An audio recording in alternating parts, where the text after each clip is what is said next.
দর্শকবৃন্দ, আপনারা কেমন আছেন? নিশ্চয়ই ভালো আছেন। আরেকটি আপনাদের গল্প নিয়ে আমি হাজির হয়েছি। গল্পটা হলো, মেয়ে কেন বাপকে খুন করে। নিশ্চয়ই এর ভিতরে কারণ আছে এবং রহস্য আছে। একদিন দেখা যায় গল্পে মেয়েকে বিয়ে দেয়। বিয়ে দেওয়ার পর বাপ বলে, ঠিক আছে মা, তোমার বাসর ঘর আমাদের বাড়িতেই হবে, কারণ আমি অনেক ইচ্ছা এবং আশা করেছি যে তোমার বাসর ঘরটা আমার বাড়িতে হবে, কারণ তুমি ছাড়া তো আমার এই জগতে কেউ নেই। এদিকে মেয়ের বাপ এবং ছেলেকে বলে, হ আব্বা ঠিকই আছে, হ্যাঁ, বাসর ঘর যদি আপনাদের বাড়িতে হয় আমার কোনো আপত্তি নেই, আপনার মেয়ের যদি আপত্তি না থাকে। তো এক পর্যায়ে দেখা যায় ঘটনাক্রমে যে মেয়েকে যখন বাসর ঘর করতে নিজ বাড়িতে রাখে, তখন মেয়ের স্বামীকে ঘুমের ওষুধ খাইয়ে ঘুম পাড়ায় বাপ। তারপর মেয়েকে সে মানে নষ্ট করা অথবা দর্শন করার জন্য এসে বাসর ঘরে হাজির হয়। তখন মেয়ে দেখে অবাক হয়ে যায়, বাবা তুমি আমার বাসর ঘরে? তখন বাপ বলে, আরে আমি তো আসবো, কারণ তোর স্বামী তো এখন ঘুমিয়ে আছে, আর আমার অনেক মনের লালসা যে আমি তোর বাসর ঘরে আমি করব। প্রথম বাসর ঘরটা আমার করার পর তারপরে জামাই আসবে। তখন মেয়ে বলে, ছি ছি ছি, তোমার এই কথা বলতে লজ্জা লাগতেছে না? তুমি আমার বাপ, বাপ হয়ে তুমি আমার বাসর ঘরে আসছো, এটাই তো বড় দুঃখের সংবাদ। কিন্তু মেয়ের কথা বাপ কিছুতেই শুনতে রাজি না। জোর জবরদস্তি করে মেয়েকে ধরে। ধরার পর এক পর্যায়ে মেয়ে সেখান থেকে সরে যায়, সরে গিয়ে চিৎকার দিতে থাকে। কিন্তু বাপ মুখে জড়িয়ে ধরে, হ্যাঁ, বাসর ঘরে শোয়া মেয়ের ইজ্জত নষ্ট করে। ইজ্জত নষ্ট করার পর এবং বাপ বলে, এই কথাটা তুই যদি ক্ষণক্ষণে জামাইকে বলিস, তাহলে তোকে মেরে ফেলবো এবং তোর জামাইকে মেরে ফেলবে। হ্যাঁ, কারণ তুই এমনভাবে চুপ করে থাকবি যাতে তুই বুঝতেই পারবি না যে আমি তোর সাথে, হ্যাঁ, মিলিত হয়েছিলাম এবং তোর ইজ্জত নষ্ট করেছি। তখন মেয়ে চুপ করে থাকে। তখন বাপ গিয়ে তার স্বামীকে জাগ্রত করে আনার পর স্বামী তার স্ত্রীর সাথে কথাবার্তা বলার পর স্ত্রীর সাথে সে বাসরঘর করে। এরকম করে চলতে থাকে। এক পর্যায়ে বাপ মেয়েকে বারবার দর্শন করে, কিন্তু মেয়ে সহ্য করে যায়, কিছু বলতে পারে না। একদিন ঘটনাক্রমে দেখা যায় যে মেয়ের যে স্বামী তখন মেয়েকে বলে যে, চলো শম্পা, আমাদের বাড়িতে চলো। তখন তার বাড়িতে নিয়ে যায় শম্পাকে স্বামী। সেখানে নিয়ে তারা সুখে শান্তিতে থাকতেছে। এদিকে বাপ কী করে অসুস্থতার কথা বলে ফোন করে আবার মেয়েকে তাদের বাড়িতে আনার পর এরকম একের পর এক দিন নিজেদের কথা থাকে। তখন এই ঘটনাগুলি আবার সম্পূর্ণ কাউকে জানায় না মেয়ে শম্পা।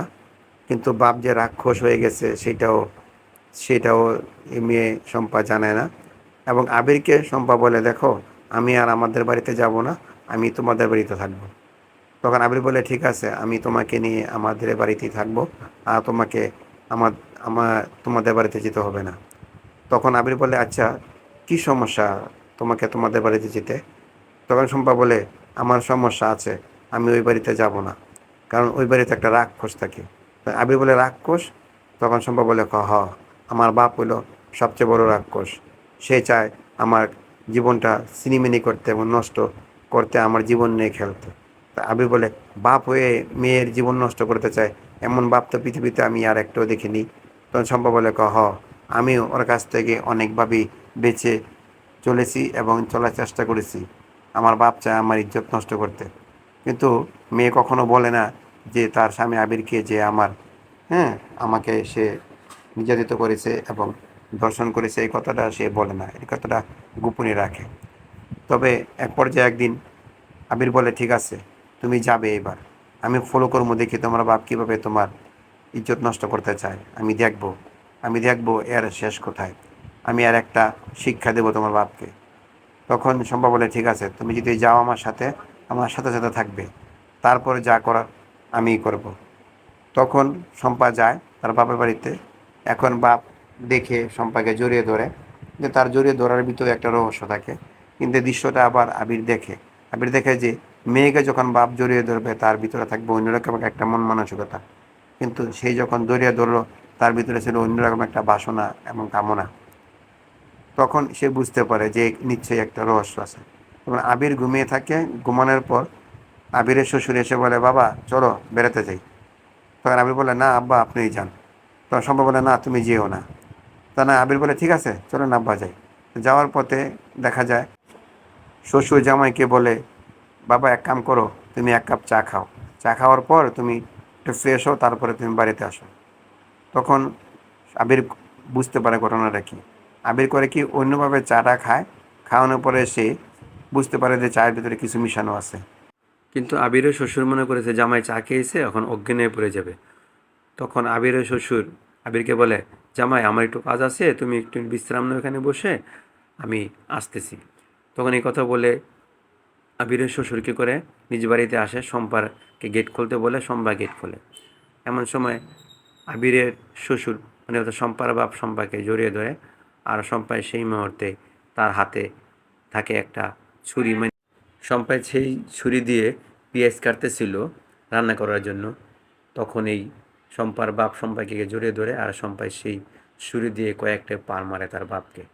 তখন তার বাপ নিচে পড়ে যায় মাটিতে, মা মা বলে চিৎকার করে। তখন শম্পায় তার বাপকে ইচ্ছা মতন জোতা দিয়ে মারে।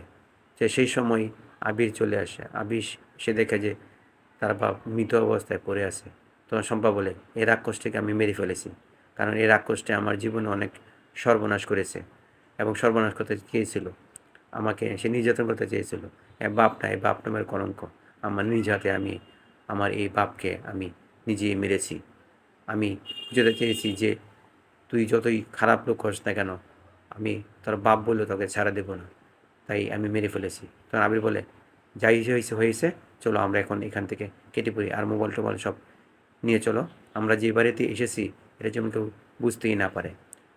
তখন শম্পা বলে, ঠিক আছে। তখন মোবাইল টোবাইল সব নিয়ে এই রক্তাক্ত জায়গাগুলো মুছে আবিরকে নিয়ে তার শ্বশুরবাড়িতে চলে যায়। তখন দেখা যায় এক পর্যায়ে পুলিশ আসে। পুলিশ আসার পর দেখে যে বাড়িতে লাশ পড়ে আছে, অর্থাৎ শম্পার বাপ। সেই মুহূর্তে পুলিশ তদন্ত করার পর কিছুই খুঁজে পায় না। তখন মর্গে আবিরের শ্বশুর অর্থাৎ শম্পার বাপকে ফেলে দেয়। এদিকে শম্পা এবং আবির তাদের বাড়িতে তারা সুখে শান্তিতে সংসার করতে থাকে।